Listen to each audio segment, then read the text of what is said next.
มีเงินอยู่เต็มจัดหมื่นธนาคารจะพัฒนาการก้อยรัฐบาลบ้านเมืองถนนหนทางลาดยางแถวนอกดังกับในกรุงโรงหมอโรงเรียนน้ำไฟไหลหุ่งกว่ากรุงนิวยอร์กลอนดอนคอยอยากเป็นคน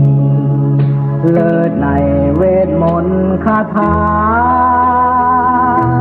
จะคุมอาณาล้านสร้างภัยพ้นภัยเสียก่อน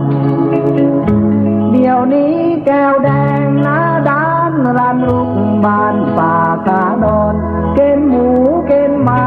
ว่าควายไปล่อนสร้างความเดือดร้อนไปทุกคนแห่งระวังพี่น้องชาวลาวทั้งหลายอย่าได้พากันเลิงใจหูเบาเอาง่ายจะกินแหนงตั้งหน้าสร้างตาพัฒนายามยากมาแข่งชาติลาวคนลาวมีเฝ้าขันแข่งให้เป็นแหวนแยงลูกหลานใครอยากให้ลาวเจริญในทันตาเห็นอย่าได้แต่นอนเว้นเล่นไพ่เล่นหวยก็รักฉันหมื่นหูหมื่นตามาพัฒนาบ้านเมืองซอยกันสราชบังหลวงระวังเด้อท่านเสวยสวรรค์สำเคแน่นอน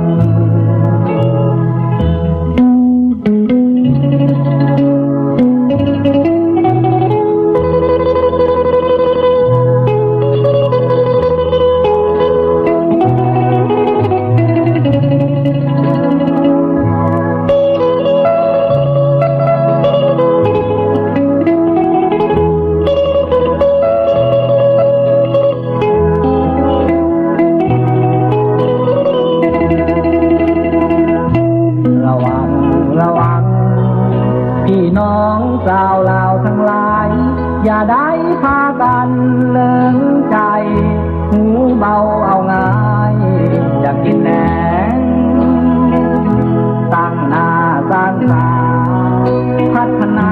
ยามยากมาแข่งชาติลาวคนลาวที่เฝ้าขันแข่งให้เป็นแหวนแยงลูกหลาน